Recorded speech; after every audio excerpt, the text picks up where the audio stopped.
Assalamualaikum warahmatullahi wabarakatuh.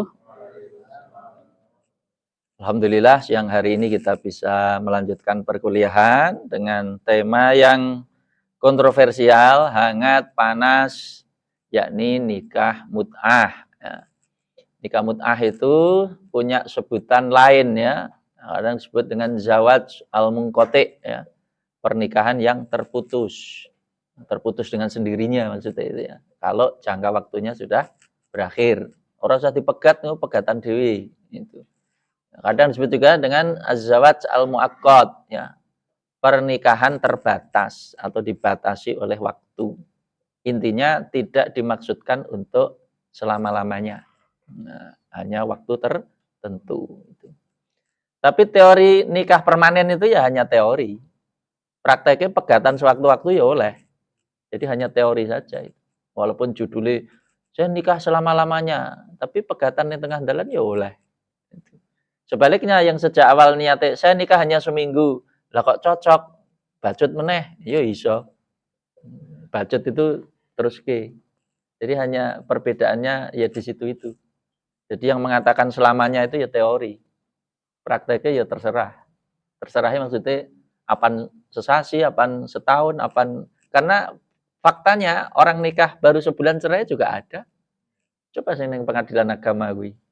Kadang kan ada orang, kadang-kadang kan ada pasangan masih muda-muda itu. Ya sesekali dolane neng pengadilan agama, Pak ya. Jangan hanya di pengadilan mana itu, pengadilan agama. Nanti di situ itu kan ada orang yang nikah baru berapa bulan sudah cerai. Itu. Ya tidak mesti pengantin lama maksudnya itu loh. Kadang berapa bulan sudah cerai, 3 bulan sudah cerai, 7 bulan sudah cerai itu. Dan yang pasti memang pengadilan agama itu konsisten dan istiqomah memproduksi janda-janda terbaru.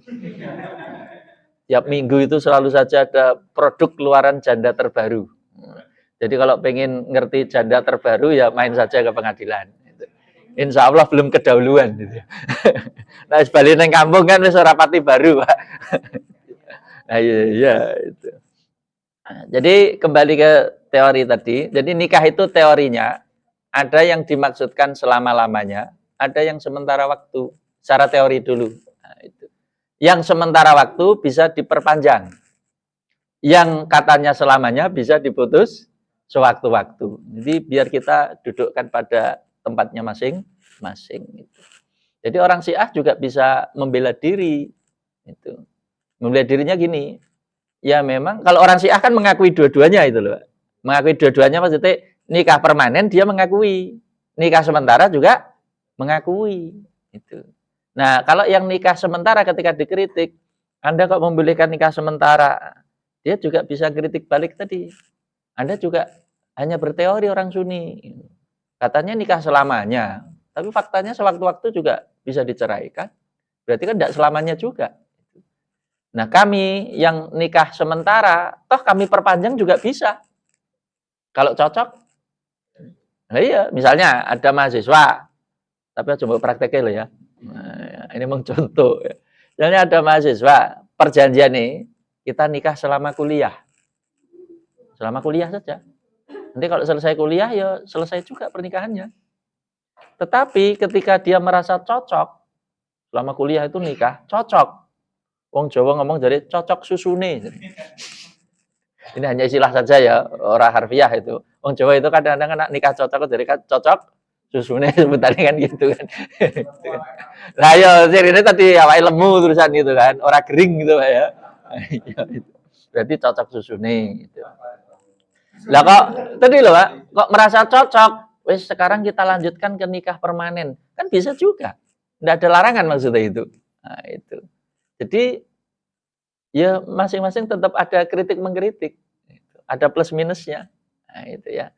Nah, ada plus minusnya itu. Nah, kembali ke tadi ya. Jadi pernikahan itu ada yang dimaksudkan sementara waktu atau mengkotik tadi terputus, ada yang teorinya inginnya selama-lamanya sampai mati maksudnya itu ya. Nah, di awal-awalnya Sunni Syiah sama-sama mengakui kalau nikah mut'ah itu pernah diperbolehkan. Semua mengakui. Di awal-awal Islam, Nabi pernah membolehkan. Sunni ngakoni, Syiah mengakui. Itu. Ada yang mengatakan dibolehkan 2 kali terus dilarang 2 kali. Ada yang mengatakan boleh 3 kali terus dilarang. Yang jadi perbedaan pendapat itu adalah apakah kebolehan itu masih berlanjut atau sudah selesai, sudah berhenti. Itu perbedaannya. Kalau Sunni meyakini kebolehan itu sudah selesai, sudah dilarang maksudnya, sudah tidak boleh lagi. Tapi kalau Syiah meyakini kebolehannya itu masih sampai sekarang. Yang melarang kalau menurut orang Syiah, yang melarang itu Khalifah Umar, bukan Nabi. Kalau Khalifah Umar kami tidak tunduk, kira-kira gitu loh kalau orang Syiah. Kami tidak tunduk. Karena Umar bukan Nabi, bukan pembawa syariat. Tapi kalau Sunni meyakini yang melarang itu Nabi, Umar hanya mempertegas, memperkuat maksudnya. Nah, hanya mempertegas saja. Tapi kalau Syiah menganggap yang melarang itu Umar, bukan Nabi. Itu loh. Karena Umar dalam beberapa hal itu, dalam tanda petik, wani nggak hukum yang berbeda dengan Nabi. Versi orang Syiah lah ya. Kewanen. Karena kita tahu orang Syiah itu dengan khalifah selain Imam Ali tidak respect. Tidak respect itu tidak hormat. Bahkan dianggap perampas kan. Abu Bakar, Umar, Utsman itu perampas hak Ali. Makanya mereka ngeritik Abu Bakar, Umar, Utsman, ora tedeng ngaling-ngaling, wani. Nah, jadi apa-apa yang dianggap sumbernya dari khalifah 3 ini, kebanyakan orang Syiah kan menentang atau tidak mengikuti. Termasuk sholat tarawih berjamaah itu orang Syiah tidak mau pakai. Sholat tarawih itu sunnahnya tidak berjamaah. Yang membuat jamaah kan Umar, kata orang Syiah. Makanya orang Syiah itu nak sholat tarawih ijen, orang jamaah. Karena dianggap itu sing gawe dodo itu Umar. Nah, itu. Mereka tidak mau. Nah, termasuk nikah mut'ah. Kata orang Syiah itu sing ngelarang Umar. Nabi tidak melarang. Buktinya apa? Salah satunya. Buktinya sampai masa Umar pun sahabat yang memperhatikan nikah mut'ah masih ada. Sehingga Umar harus mempertegas lagi larangan itu. Karena ketika Umar hidup itu sahabat yang memperhatikan nikah mut'ah masih ada. Jadi bisa jadi ada itu tidak meyakini kalau Nabi melarang gitu loh maksudnya. Tidak meyakini Nabi melarang.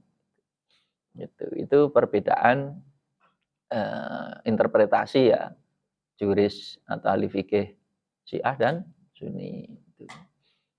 Nah, karena masih ada perbedaan pendapat, Sunni juga agak hati-hati. Sunni juga tidak berani terang-terangan menyebut kalau nikah mut'ah itu zina. Makanya juga tidak berani menghukum rajam atau had. Tidak berani Sunni. Nah, salah satu kaidah hukum pidana itu kan idra'ul hudud bisyubhat. Ya. Jadi jangan menjatuhkan hukum had kalau masih ada syubhat. Syubhat itu ketidakpastian. Kan tidak pasti haramnya, kira-kira gitulah. Minimal kan ada yang menghalalkan, hanya haramnya belum disepakati. Jadi kita bicara Islam tidak hanya Sunni ya. Ya Syiah juga masih kita anggap Islam. Kecuali kalau Anda seperti Salafi, Syiah wis ora mbok anggap Islam. Itu. Kalau saya mengeluarkan orang dari Islam, ora wani aku, Mas. Wong Nabi sibuk memasukkan orang jadi Islam, kok malah Anda sibuk mengeluarkan orang dari Islam. Nah, prestasi Anda apa? Mengeluarkan orang dari Islam. Memang prestasi itu. Prestasi itu kan orang kafir menjadi Islam. Nah, itu prestasi. Lah Anda malah orang Islam dikeluarkan dari Islam. Orang nambah malah ngelongi. Loh, Anda mengeluarkan Syiah dari Islam itu udah ngelongi 150-an juta atau mungkin lebih, 200-an juta. 200 juta Anda keluarkan dari Islam. Lah prestasi Anda apa? Apa iso Islam ke wong 10 nih urung karuan iso. Nah, itu. Jadi mengeluarkan orang dari Islam itu juga punya konsekuensi. Nah, itu. Kalau saya tidak berani. Nah, itu. Kalau saya paling banter ya Sunni dengan Syiah ya ada perbedaan tertentu yang mendasar. Tapi kalau ditarik-tarik, Bapak berani nggak mengatakan Syiah kafir misalnya? Aku rawani ya. Bukan ranah saya ngafir-ngafir ke wong. Itu bukan ranah saya itu Allah yang Maha tahu dan Allah yang paling berhak itu. Saya melihat dohirnya saja itu ya. Jadi, ya walaupun Syiah ada juga yang ekstrim ya, sangat ekstrim ya ada. Yang agak moderat ya ada itu. Syiah Zaidiyah itu dianggap agak moderat. Gitu. Perbedaan fikihnya tidak banyak kalau Syiah Zaidiyah. Imamiyah mulai agak banyak itu ya. Jadi Syiah juga tidak tunggal ya, nah, tidak tunggal itu. Jadi itu. Nah, kembali ke nikah mut'ah. Jadi apa yang menjadi ciri spesifik kira-kira ya nikah mut'ah itu? Tadi batasan waktu itu. Batasan waktu itu yang menjadi ciri. Jadi setiap perkawinan yang waktunya dibatasi secara eksplisit ketika akad menjadi nikah mut'ah. Dibatasi dan tadi dinikahi 1 jam, dinikahi 1 hari. Menyebut waktu itu ciri dari nikah mut'ah. Nah, yang mirip nikah mut'ah tapi songgo helah tadi, helah itu rekayasa. Adalah nikah dengan niat talak. Nikah dengan niat cerai. Jadi sejak awal itu wis duwe niat. Engko seminggu tak pegat. Nah, niat itu ada 2 kemungkinan. Yang satu dilahirkan, diomongke, yang satu dibatin tok. Nah, dibatin itu ketok jahate itu. Kenapa ketok jahate? Lah sing siji nganggep selamanya kok sing kene kok. Artinya komitmennya kan brengsek gitu. Sing siji tenanan kok sing siji dolanan gitu loh, Mas. Ya ndak? Sing wedok tenanan. Maksudnya tenanan ini dikira Pak dinikah tenanan selamanya tiba emang seminggu tok kampret kowe. Wah, kan dipisui karo sing wedok atau keluargane sing wedok. Ora trimo gitu. Wah, anakku gedolanan kan gitu kan. Jadi nikah dengan niat talak itu ada 2 kemungkinan. Yang pertama, sejak awal wis omong di belakang layar, maksudnya pada ngerti. Putrine sampean ki tak nikahi mung selama aku kerja nang kene. Begitu kontrak aku entek, bubar, seperti itu. Yang satu tidak memberitahu. Tidak memberitahu. Nah, yang tidak memberitahu itu lebih tidak bermoral. Kalau memberitahu kan dia sadar. Ancang-ancang. Itu. Hanya orang iso diarani ngapusi, wong aku wis ngomong kok. Cuman ketika akad tidak membatasi waktu. Jadi kayak nikah biasa. Ning di belakang layar wis tahu bahwa dia dinikahi hanya 1 minggu misalnya itu. Nah, kalau yang nikah dengan niat talak, kalau versi Sunni sah. Karena syarat rukunnya asal dipenuhi ya sah. Soal niat uang kan sapa sing ngerti niate uang. Nah, itu. Ya walaupun niate mau wis diomongke. Tapi kan sedikit banyak kan pasangannya wis sadar ki ora rumangsa ditipu. Lah kan wis aku wis ngomong, nak tak nikahi mung seminggu. Lah kowe gelem, berarti kan ridho. Artinya ridho itu termasuk dengan resiko. Beda dengan ngapusi. Ngapusi ki mengecoh ya, mengecoh itu yang satu menganggap dikira dinikahi selamanya, tibake seminggu Pak dipegat kan kayak dolanan tok. Nah, itu bisa mengundang kejengkelan dan permusuhan. Dan bisa jadi bisa dihabisi itu kalau tidak terima. Nah, itu karena menyangkut kehormatan.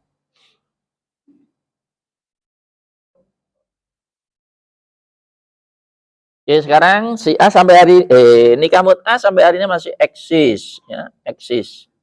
Di negara mana? Ya di negara yang mayoritas menganut si A. Contohnya apa? Yang pasti Iran. Nah, Iran itu negara yang ya 90% Syiah Imamiyah. Madzhab resminya Syiah. Di sana legal. Nikah permanen, nikah sementara legal semua. Tercatat semua. Dilindungi semua. Nah, sebagian negara lain yang Syiahnya cukup besar misalnya Lebanon. Lebanon, juga sebagian Irak, ya. Irak itu mayoritas sebenarnya orang Syiah sebenarnya. 60% Syiah. Juga negara yang Syiahnya agak besar, misalnya Bahrain. Ya negara kecil tapi Syiahnya cukup besar. Bahrain namanya. Terus Afghanistan. Ya, ada sekitar ya 15-20%. Tapi ada hukum tersendiri untuk orang Syiah. Gitu. Nah, Indonesia kenapa juga agak marak, Pak, sebutan kawin kontrak, nikah mut'ah. Ya sebenarnya ini punya istilah sendiri sebenarnya. Istilah sendiri itu namanya nikah wisata. Bahasa Arab itu nikah syahi. Jadi wong ki pinter gawe istilah. Nak nikah mut'ah kan ku dikira syiah. Nyong kan Sunni. Gawe istilah anyar. Beda maksudnya. Nyong nikah syahi. Wong awam kan ora paham syahi apa. Syahi itu wisata. Maksudnya wisata ya apa? Ya nikahnya selama wisata. Wisatane bar, nikahnya ya bubar. Jadi bahasa lainnya itu booking tapi syar'i gitu loh. Booking syar'i. Paling tidak ora pati dosa. Ora pati. Ya saya menyebut ora pati. Ora pati minimal yo enak embel-embelnya nikah. Lah kan orang booking. Lah ya saelek-elek kan judulnya kan tetap kata-kata nikah loh. Kamu zina yo. Kata siapa? Saya kan nikah. Nikah apa? Saya nikah wisata. Tapi judul besarnya kan nikah. Siapa bilang zina? Nah, dia masih bisa berdalih. Wong judulnya nikah ora zina kan nikah wisata. Nah, itulah. Nah, tapi tadi saya menduga karena saya belum meneliti sendiri, Pak ya. Saya menduga nikahnya biasa. Tapi wis do ngerti. Do ngerti maksudnya perempuan yang ngerti, lakinya ngerti bahwa kamu saya nikahi selama saya wisata. Misalnya turis Arab neng Bogor, di situ 2 minggu. Ya dia akadnya bisa jadi biasa. Biasanya kayak lazimnya itu. Cuman sudah tahu sama tahu 2 minggu selesai. Ya tadi bahasa lainnya nikah dengan niat talak. Artinya setelah waktunya terpenuhi akan ditalak dengan sendirinya, tinggal bali. Gitu. Nah, es padha ngertine rada mending. Rada mending ki resikonya bisa diantisipasi. Yang jahat itu tadi loh, Mas. Dikira nikah selamanya, tiba-tiba wis punya niat mau ditinggal. Nah, itu jahat. Kalau sudah terbuka kan tidak terlalu jahat. Artinya si perempuan juga bisa ngantisipasi tadi loh, Mbak. Aku dinikah 2 minggu, gelem, ya resikonya kan wis ngantisipasi. Misalnya apa? Ojo sampai duwe anak carane piye? Kan wis ngantisipasi. Supaya aku rapati rugi nak ditinggal piye? Oh, aku njaluk mas kawinnya sing gede misalnya. 2 minggu tapi untuk 250 juta. Kan ya rada cucuk. Rada. Lho iya. Hitung-hitung untuk modal. 250 juta kan gue buka warung kan ya wis lumayan. Tidak selalu bergantung ke situ maksudnya. Itu. Ya walaupun tetap kontroversial ya. Kontroversial. Saya ngomong begini bukan berarti setuju atau tidak setuju. Saya bukan dalam konteks setuju tidak setuju, aku cerita ngono wae. Gitu loh. Pokoknya aku cerita sing tak ngerteni ngono wae. Itu loh. Jadi seperti itu. Nah, itu. Tapi tadi Mbak ya, Sunni juga orang wani langsung ngecap zina rawani. Walaupun neng grup-grup medsos itu ada juga yang berani tadi mengatakan kawin kontra adalah zina. Menurut saya kewanen itu. Kewanen. Karena bagaimanapun juga pernah dihalalkan dan ada yang menghalalkan. Nah langsung bukti ini ulama Sunni juga orang wani ngerajam pelaku zina. Juga orang wani ngekhat karena ada syubhat.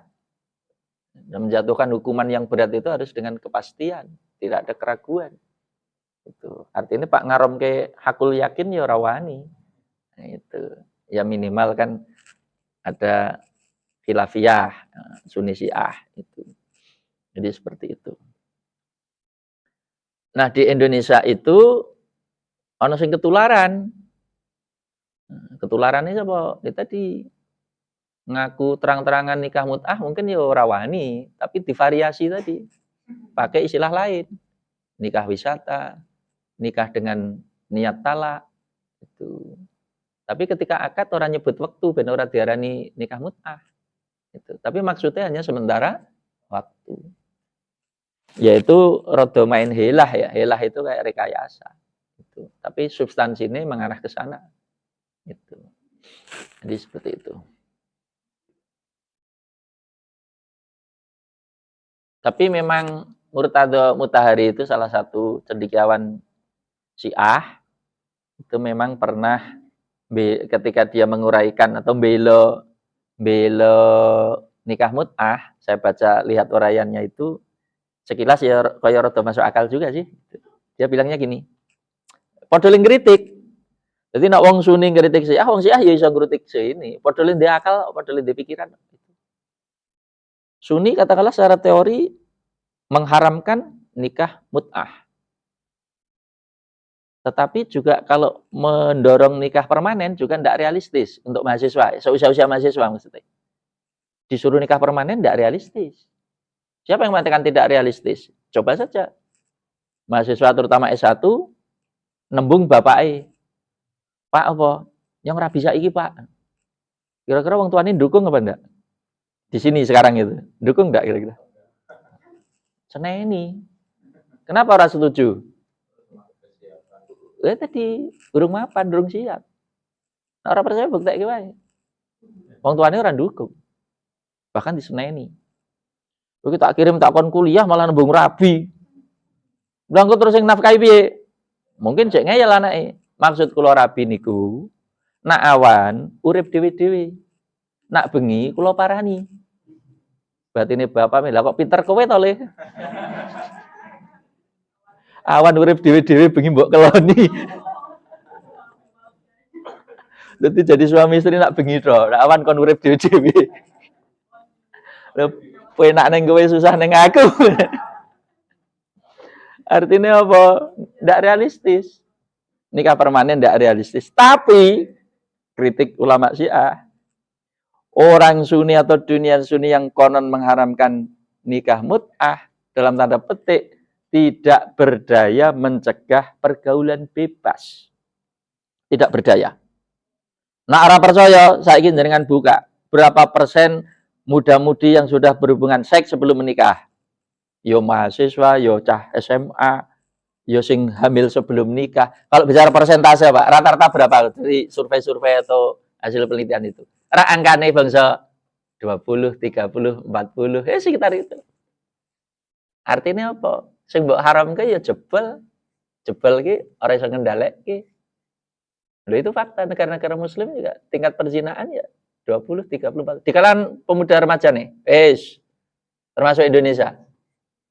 Berapa persen pemuda remaja yang sudah berhubungan intim sebelum menikah? Rak persentasenya kan 30-40, sekitar itu, Mas. Artinya dikritik balik. Kowe ya ora berdaya. Ngaromke tapi tidak berdaya. Tidak berdaya itu wargamu dong langgar. Ora iso ngerim. Nah, sekarang baik mana? Dinikahke tapi secara mut'ah. Tapi judulnya nikah. Bukan pergaulan bebas. Dan mungkin dibuka itu paling sing wani ya 30%. Ora kok terus kabeh wani. Mungkin ya 20-30%. Sama. Sing wani nikah mut'ah 20-30%. Tapi sing Sunni mengharamkan sing zina ya 20-30%. Nah, itu tantangannya Murtada Matahari. Jadi ya memang orang gampang. Kalau di apa namanya? Di Mufti Yurdan itu pernah usul nikah namanya nikah friend, nikah asdiqo namanya. Bahasa Inggrisnya nikah friend. Nikah asdiqo itu apa? Nah, itu istilah anyar menehi. Tapi ya muter-muter ning ngono kuwi. Muter-muter ning ngono kuwi ujunge ya mung piye carane ngatasi kuwi. Muncul lagi istilah nikah asdiqo. Apa nikah asdiqo itu? Pemuda-pemuda terutama sing cek kuliah itu ben ora dosa, karena tadi pergaulan bebas angel dikendhaleke gitu loh, Mas. Itu dinikahke tapi dipermudah. Sing penting nikah sih. Tanggung jawab aja dikai beban sih. Termasuk tadi loh, aja dibebani mas kawin sih sing terlalu mahal, aja dibebani kon nyediake omah, aja kon nafkah. Maksudnya fokusnya tetap kuliah tapi wis ndek bojo. Tapi urung dikei kewajiban kaya wong normal wis ndek bojo. Itu namanya nikah friend. Itu usulan Mufti Yurdan itu. Ketika melihat fenomena pemuda banyak yang melanggar tadi. Nikahnya dipermudah aja. Gitu. Ya itu sebenarnya agak mirip-mirip juga. Minimal ada benang merah. Gitu. Di satu sisi itu tadi loh Pak, bagaimana mencegah pergaulan bebas. Ben ra dosa. Tapi tugas yang lain ya jalan. Maksudnya kuliah ya tidak terganggu. Salah satu solusi beliau itu. Tapi tetap pro kontra. Ya kabeh usulan itu tetap ana plus minus ya. Ada pro kontra itu. Ya jenenge wong akeh. Wong akeh iya macam-macam. Ya. Kalau saya sendiri ya yang ideal ya tadi, ketika kita belum mampu nikah ya iso menjaga diri, ya ora pergaulan bebas, ya nunggu sampai siap, itu idealnya. Tapi yang misalnya seperti saya kan tidak terlalu banyak juga. Yang lainnya itu ya mbuh itu loh maksudnya. Ya mbuh itu artinya tidak dijamin bisa seperti itu. Kalau saya dulu nyun sewu, Mbak, saya sesuai planning saya. Saya berani nikah ya setelah selesai S2 sudah jadi pegawai negeri. Jadi kuliah wis rampung, bukan hanya S1. Kuliah S2 rampung, untuk gawean baru saya golek jodoh. Dan itu memang planning saya seperti itu. Ya ndelalah kuliah lancar, jodoh lancar. Anak ya lancar, Pak. Saking lancar ya beribil sampai 5 anakku gitu. Karena lancar. Beribil ini cepat metu gitu ya. Kelancaran ya. Ya iya. Ya, iya.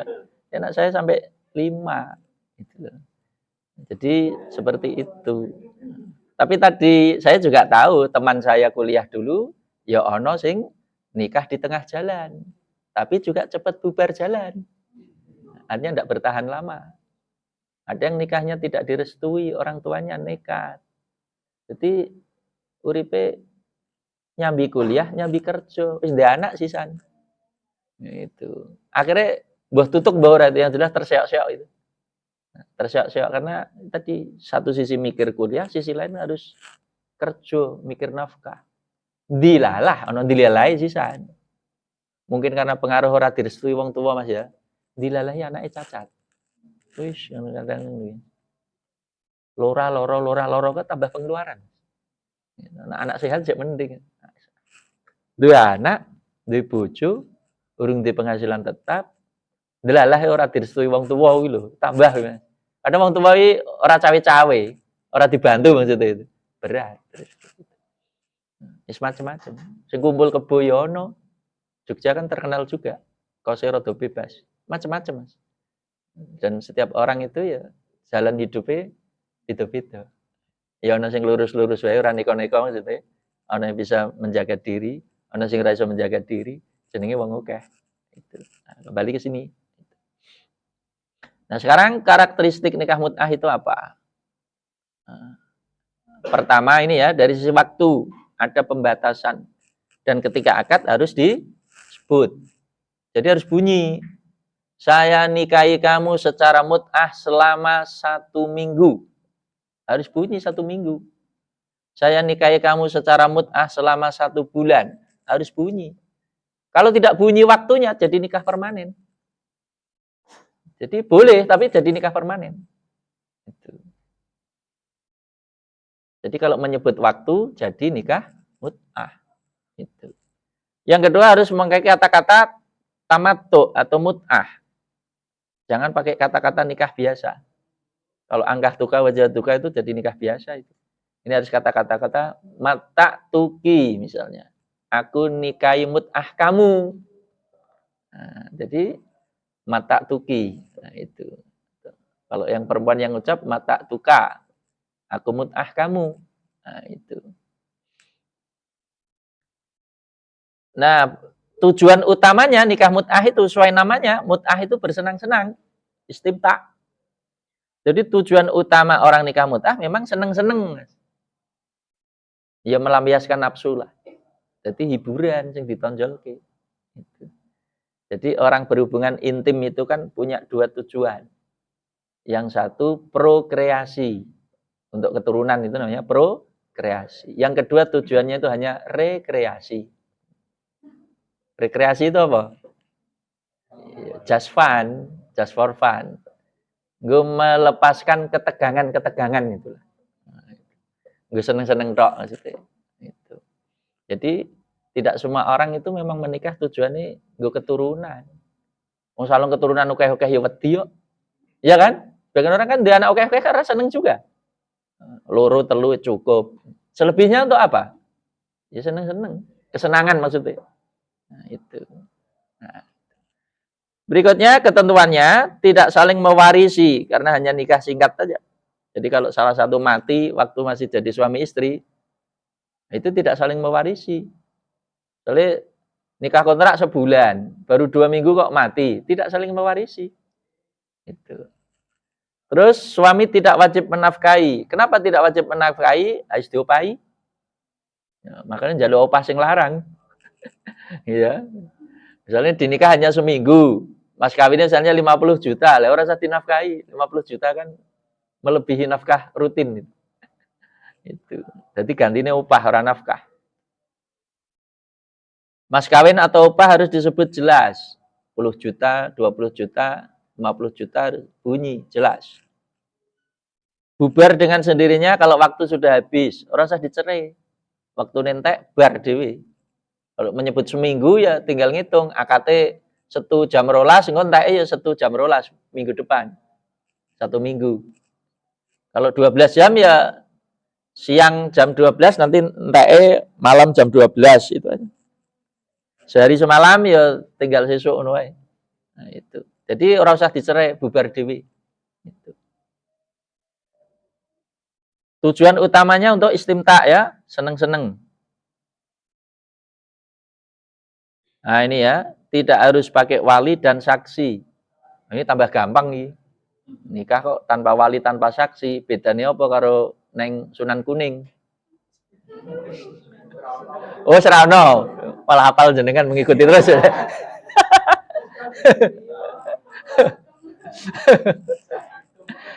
Ini loh yang marak kita tadi mirip-mirip kaya anu ki orang wali orang saksi. Jadi kaya wong transaksi langsung loh.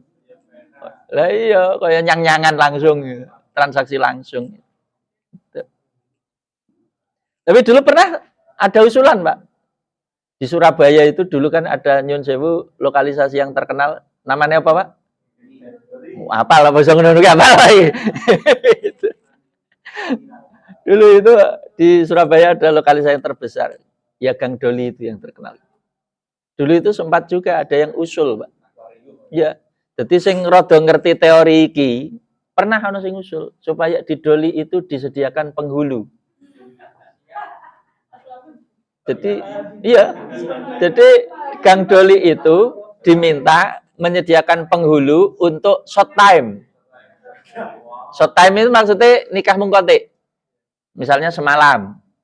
Jadi nanti akadnya itu nikah, tapi nikah kontrak. Iya. Kenapa kok ada usulan supaya ada penghulu dan dinikahkan semalam? Minimal ben ora pati dosa. Nak langsung booking kan langsung ketok dosane itu, Pak ya. Maksudnya langsung transaksi bayaran itu kan langsung nak zinane langsung dos sepakat itu. Tapi nak melalui dinikahke minimal ya ora pati dosa lah. Ora pati. Ono sing ngusul. Sayangnya ora dikabulke. Mungkin nak dikabulke tambah rame mungkin ya. Terus ya ora tutup mungkin ya.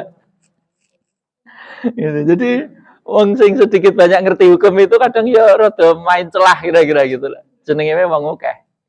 Wong akeh tadi Mbak ya ana sing wedi dosa, ana sing ora pati wedi dosa. Ana sing blas ora wedi dosa. Jenenge wong akeh. Gitu. Nah sing wedi dosa ya nrempet-nrempet wae ra wani, Pak. Wong wedi yo. Tapi sing ora pati wedi kadang-kadang nrempet-nrempet wani.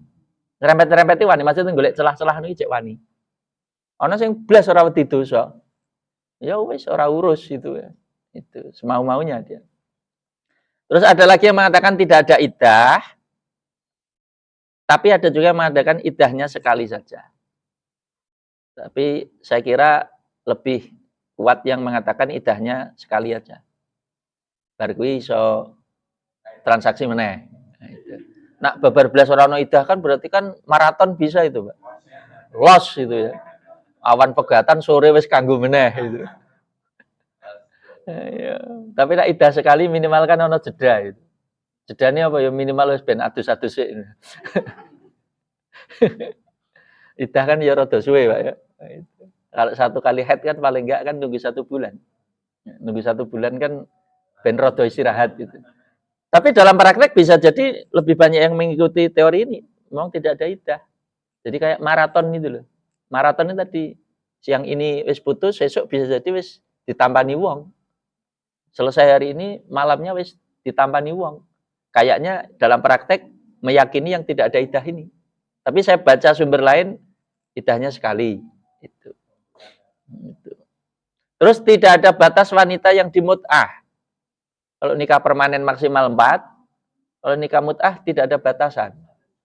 Jadi bisa saja misalnya tadi ketika wisata tadi, langsung pitu misalnya gitu. Rong minggu langsung gawa pitu, dimut'ah semua. Mulih kari berangkangi mungkin itu ya. Iya itu. Makanya kritikan orang terhadap praktek ini tadi unsur seneng-senengnya terlalu menonjol, terlalu ditonjol ki. Gitu. Makanya dikritik saru gitu. Urip kok kesane menggo ngujo kayak gitu. Ini kita ambilkan dari statement tokoh-tokoh Syiah baik dalam mufasirnya, penafsir kitab sucinya atau fuqahanya. Misalnya ya, Al-Kashani misalnya mengatakan rukun nikah mut'ah itu ada 5. Ada suami, ada istri, ada mahar, ada pembatasan waktu atau taukid, dan sirat ijab kabul. Nah, ini yang utama. Jadi dia tidak nyebut-nyebut wali, tidak nyebut-nyebut saksi. Nah, itu. Jadi wali saksi bukan rukun. Berarti tambah gampang gitu ya berarti ya. Lempar prakteknya gampang banget. Orang no wali, orang no saksi. Bilangannya juga tidak dibatasi. Sak kuwate ngono. Tidak berkewajiban memberi nafkah, tempat tinggal, sandang tadi, karena sudah diberi upah, tidak saling mewarisi. Nah, itu intinya nikah mut'ah itu seperti itu.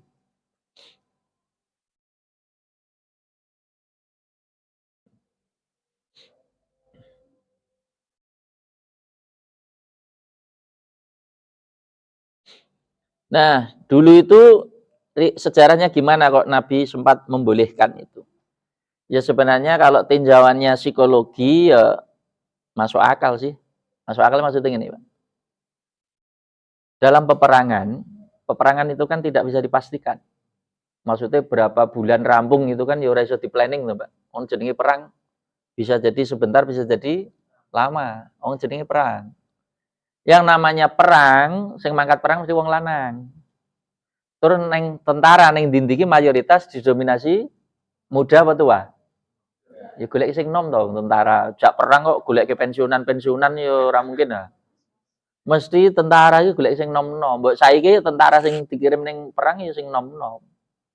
Sing jek prajurit-prajurit tam-tama bintara ya jok kesik maksudnya. Sama. Ketika musim perang sebagian besar tentara ya anak muda. Ada yang belum beristri, ada yang sudah beristri. Dan sekarang bayangkan, misalnya yang medan perang wis 6 bulan, 7 bulan. Secara manusiawi tetap kangen yang namanya kangen istrinya yang sudah beristri loh ya. Seneng wanita. Nah, padahal suasana perang tegang terus, Mas. Kan enggak bisa perang kok santai itu. Perangnya kalau enggak dibunuh, membunuh. Hanya 2 pilihan. Enggak membunuh, dibunuh. Tegang maksudnya itu loh, Pak. Tegangnya double itu. Dhuwur tegang, ngisor tegang. Kayak orang no hiburan. Mosok cedak lokasi perang kok ono bioskop kok ya ora mungkin. Tutup lah. Wong perang seminggu rong minggu wis njele yo. Iki berbulan-bulan. Apa meneh sing dikepung. Lho bisa aja kan ngepung benteng berbulan-bulan ora jatuh-jatuh. Kadang stres dhewe.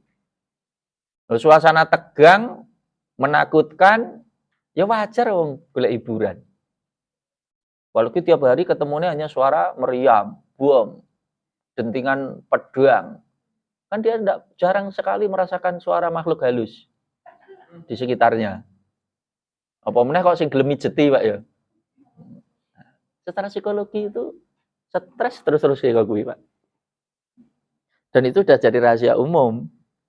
Di mana-mana di dunia ini anggere ana tentara di darat ke. Nah, salah satu nih mesti ana disediakan wanita penghibur. Wis rahasia umum kuwi tekokno. Padha wae Jepang ndek jajah ning Indonesia. Ono wanita penghibur itu ono. Dipeksa kadang-kadang. Tinggal surat, hei kepala desa, kumpulkan wanita-wanita. Ini tentara saya satu kompi mau mendarat. Awas kalau tidak disediakan, satu kampung tak bumi hanguskan. Kecuali rondo-rondo nih. Ini lanang-lanang tak pateni kabeh. Nak rondo ini tak pertahan gitu ya. Itu rahasia umum, ora zaman dhisik tekan saiki ya ngono kuwi. Dan kalau itu tidak disalurkan, ya nyun sewu. Sama seperti kasus di Aceh dulu ada DOM kan, daerah operasi militer itu. Nah, mulai sekarang mulai ada suara-suara apa? Berapa banyak wanita Aceh yang diperkosa? Ada kan laporan itu kan? Ada. Itu tidak terlalu aneh itu loh maksudnya. Kalau diterangkan dengan psikologi, enggak aneh. Nah, psikologi itu juga dirasakan Nabi saya kira. Lihat tentara ini mungkin semangatnya bisa jadi saya kendur gitu ya. 6 sasi, 7 sasi, lawannya ora takluk-takluk. Tentara ini mungkin semangatnya saya kendur. Yang repot itu kalau sampai desersi lah ya. Desersi itu lari dari kesatuan. Ngelayap karpe dewe misalnya itu. Nah, akhirnya Nabi memberi keringanan. Diberi waktu 2-3 hari. Kon dalam tanda petik golek hiburan, tapi dinikahi. Nikah sementara. Nah, itu dengan cikal bakal nikah mut'ah itu di situ itu. Nah, tentara itu diberi kesempatan 2-3 hari untuk nikah dengan wanita sekitar situ. Ning kata kunci ini nikah ya. Nikah itu artinya ya nganggo mas kawin, ya dibayar lah cara kasarane. Dan tentunya tidak boleh maksa. Nah, akhirnya diizinkan. Tentu tidak semua mempraktekkan ya, tapi sebagian mempraktekkan. Tapi saya yakin tidak semua. Karena riwayat lain mengatakan, nah, sebagian tabi'in itu juga ada yang cerita. Dulu di waktu masa-masa perang di zaman Nabi, sebagian cerita. Kalau kami mau menyalurkan nafsu, di antara kami ada yang melakukannya dengan nyun sewu onani. Itu alternatif lain. Tidak ada yang nikah mut'ah, ada yang onani. Ada yang mungkin poso. Jenenge wong akeh, Mas. Wong akeh. Ngendhaleke wong 10.000 lanang kabeh, nom kabeh rumasane gampang. Hubungannya karo itu loh ya. Apalagi udah berbulan-bulan. Nembe sedina rong dina urung krasa, Mbak. Sasi rong sasi, pemene setahun. Wah. Nah, jadi itu dibolehkan. Tapi setelah 2-3 hari kembali lagi. Jak perang meneh. Harapannya apa? Wis entuk hiburan sedelo, harapannya wis ora pati keganggu gitu loh. Itu dalam peperangan. Perang lain diizinkan lagi. Terus dibatasi lagi. Nah, terus tadi Sunni menyimpulkan hukum terakhir sudah mansuh. Artinya bolehnya sudah dicabut. Sehingga yang sisa adalah haramnya. Sementara kalau Syiah, hukum mansuhnya tidak tercabut. Masih berlangsung terus. Tapi ada sebagian kecil ulama yang mengkompromikan. Mengkompromikannya bagaimana? Kalau ada ilat, hukum ada. Ilat tidak ada, hukum ditutup. Maksudnya, kalau ada kejadian seperti itu lagi, ya nikah mut'ah boleh lagi. Ada yang punya teori seperti itu. Di antaranya Ibnu Abbas, sahabat Nabi juga. Kalau sekarang ulama kontemporer, Syekh Thohir bin Asyur. Nah, orang Tunis, ya mufti Tunis itu ya. Syekh Thohir bin Asyur itu juga yang termasuk berpendapat nikah mut'ah boleh kalau ada sebab. Hanya tidak harus ditutup rapat. Di antara sebabnya apa? Ya kalau terjadi peperangan tadi. Itu agak realistis. Karena kalau tidak diberi solusi, yo bingung juga, tidak ada solusi. Apa solusinya nak tidak diberi solusi? Jajan. Kalau tidak jajan, memperkosa, lebih parah lagi kan? Lebih parah lagi. Coba misalnya tentara, tiap hari nyekel bedil, tegang, patroli turut hutan. Nah, orang ketemu ketek, ketemu ulo. Sekali ketemu wong ngarit, perawan. Yo bisa jadi, nak orang iso ngendhaleke, yo mesti dianu. Gitu loh. Nak orang iso ngendhaleke, apalagi tadi Pak berbulan-bulan ya. Yang ngerti dhewe wong lanang suwe ora ketemu bojoe, kemut-kemut Pak ya. Wis 4 sasi, 7 sasi, bahasanya apa? Kemut-kemut. Kemut-kemut itu ya wis apa gitu. Itu loh. Jadi sisi manusiawinya itu di situ. Dan itu butuh solusi. Nah, sebagian orang misalnya tadi kalau dikaitkan contoh ya, kalau di kalangan dosen dulu ada yang ditugaske studi lanjut neng luar negeri. S2 itu 2 tahun, Pak. S3 3 tahunan lah. Kadang-kadang enggak bisa bawa istri atau enggak boleh bawa keluarga. Bayangkan misalnya ya, usia-usia masih 35, 30, 35, dikirim misalnya ke Kanada, ambil S2 2 tahun.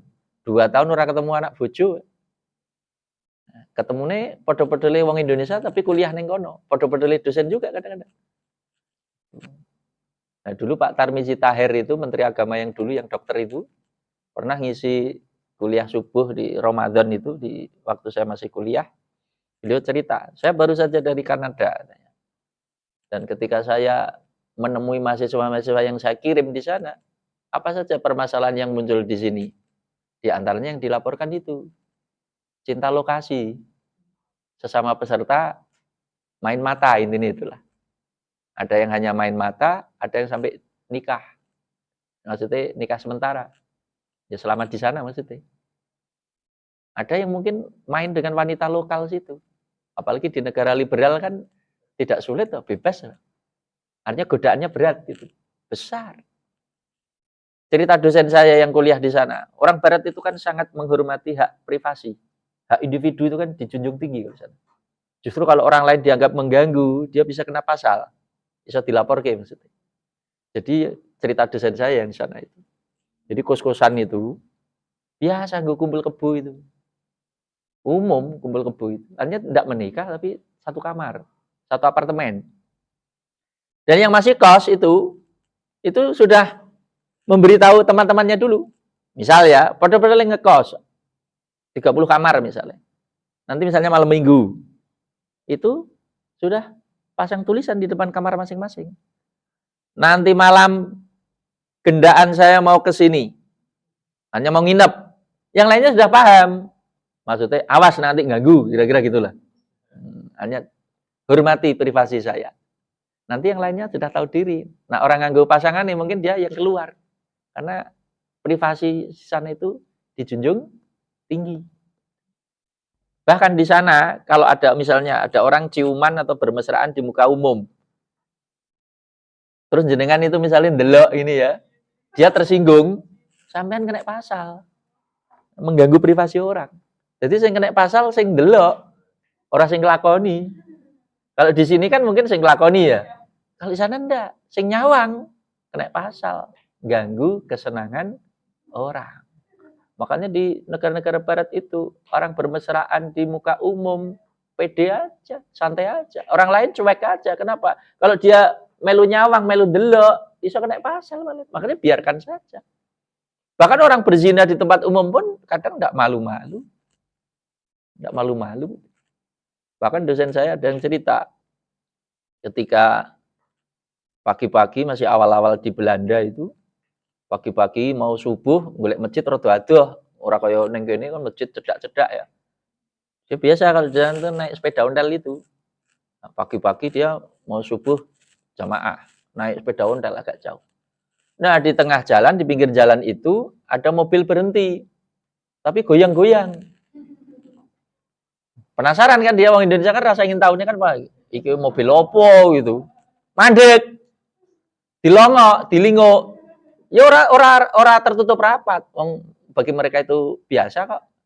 Nah, tadi ketika dia melongok itu ada dua sejoli muda-mudi yang lagi kikuk-kikuk. Nah, dia mungkin ya tertegun apa aneh itu nyawang rada suwe.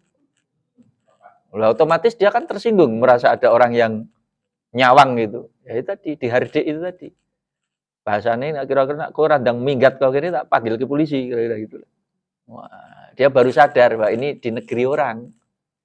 Coba nak neng daerah Kedunggung nih, tak rekam mungkin begini. Itu, jadi seperti itu. Nah, itu ya. Nah, iya, sing duwe wilayah ora diminta izin. Nah, salah satu ayat yang dijadikan pendalilan orang Syiah kok menghalalkan mut'ah ini.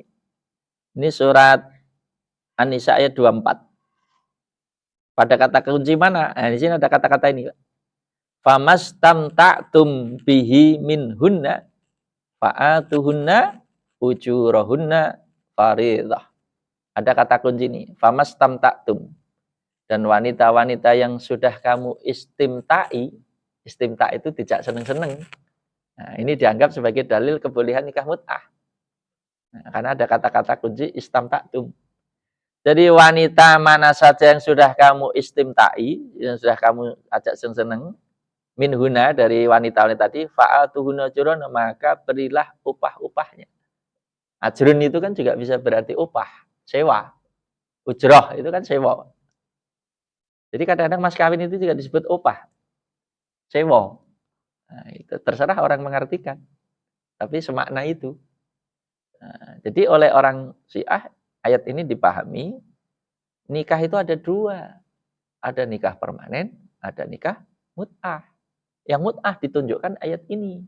Apalagi diperkuat dengan mushaf-mushaf yang tidak mutawatir. Ada sisipan. Misalnya Ibnu Abbas ya, dalam mushafnya menyisipkan ada kata-kata ila ajalim musamma. Jadi famastamta'tum bihi minhunna ila ajalim musamma, sampai waktu tertentu. Nah, itu maka bayarkanlah upahnya. Ini juga dimuat dalam tafsir At-Tabari misalnya. As-Suyuti. Ada beberapa sahabat yang menuliskan dalam mushafnya, nah, ada kata-kata itu tadi. Ibnu Abbas menjelaskan famastamta'tum bihi minhunna ila ajalim musamma, sampai batas waktu tertentu. Jadi wanita yang kamu ajak seneng-seneng sampai batas waktu tertentu, bayarlah upahnya. Nah, ini oleh orang Syiah dianggap sebagai salah satu isyarat kebolehan nikah mut'ah dalam Al-Quran. Tapi tentu Sunni tidak setuju atau tidak mengakui ya. Itu.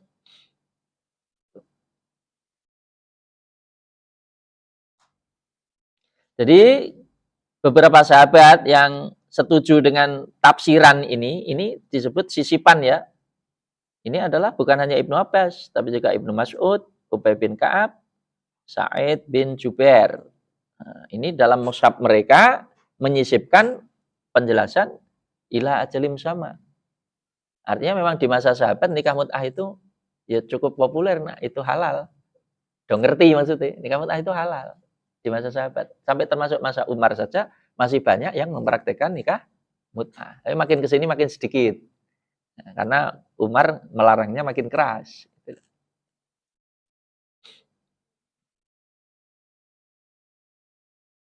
Ini penjelasan Wahbah Zuhaili dalam fikihnya. Nah, itu.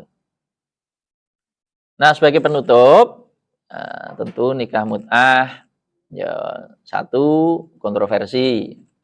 Sunni mengharamkan, Syiah Imamiyah ya khususnya ya membolehkan. Kalau Syiah Zaidiyah juga sama mengharamkan ya. Jadi yang mengharamkan, yang menghalalkan nikah mut'ah itu Syiah Imamiyah. Syiah Zaidiyah tidak menghalalkan, podo dengan Sunni. Nah, itu.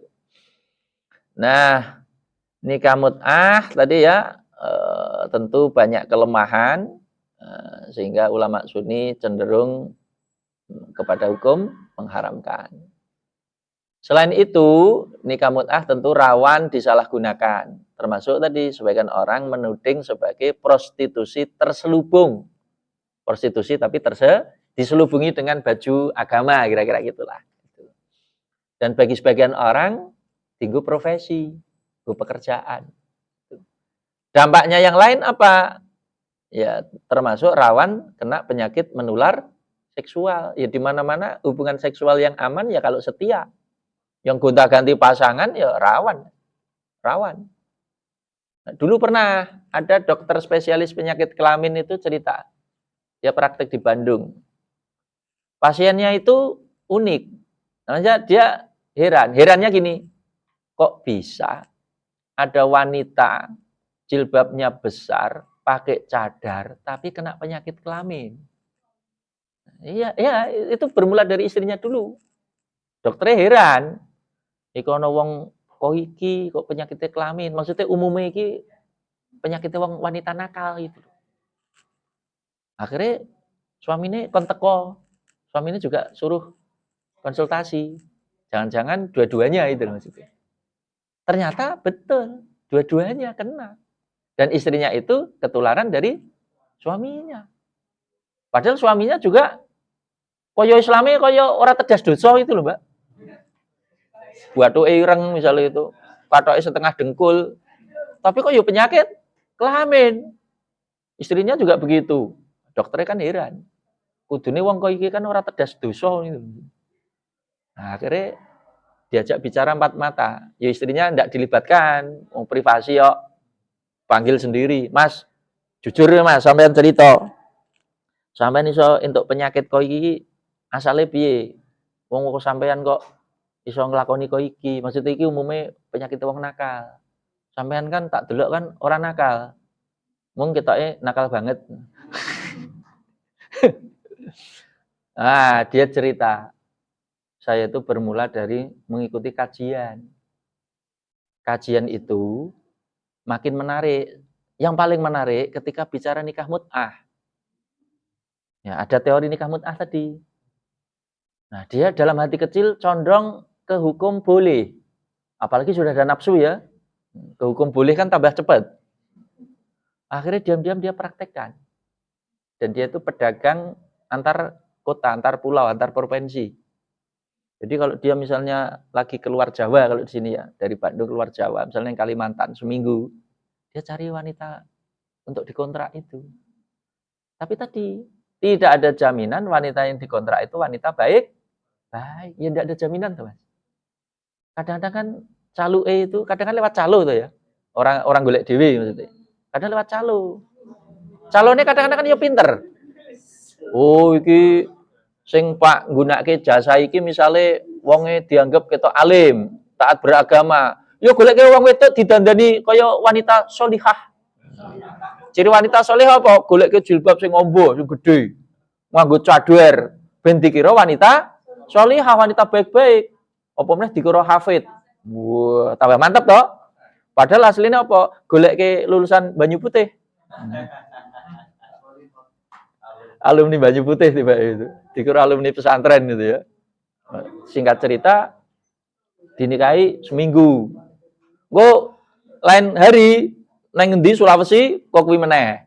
Lain hari neng di sering. Ya tadi akhirnya lama-lama kena penyakit kelamin. Nah, yang kasihan tadi istrinya di rumah tidak tahu apa. Jenengan baca neng Google saya kira. Neng Jawa Barat banyak ibu-ibu yang dilaporkan diberitakan tertular penyakit kelamin dari suaminya. Jadi suaminya yang kreatif, istrinya yang kena. Tapi modusnya salah satu itu tadi, Mbak. Nikah mut'ah. Nikah wisata. Nikah ketika dagang itu, bekerja itu. Ya sebutannya dienggak-enggok ke karepe dhewe kan. Tapi intinya podo. Nah, jadi itu salah satu dampak gonta-ganti pasangan. Jadi banyak madharatnya juga. Gitu. Makanya nak pengen selamat, aman, bagaimana Pak? Ya tadi, yo setia, gak neko-neko, setia pada pasangan, ora usah nyoba-nyoba sing aneh-aneh, sing kontroversial, sing subhat, supaya selamat dunia akhirat. Gitu ya. Saya kira ini saja teman-teman semua, pas sak jam saya cerita, dan memori ini pas kebak ini. Nah, itu. Terima kasih atas kehadirannya. Mohon maaf. Assalamualaikum warahmatullahi wabarakatuh.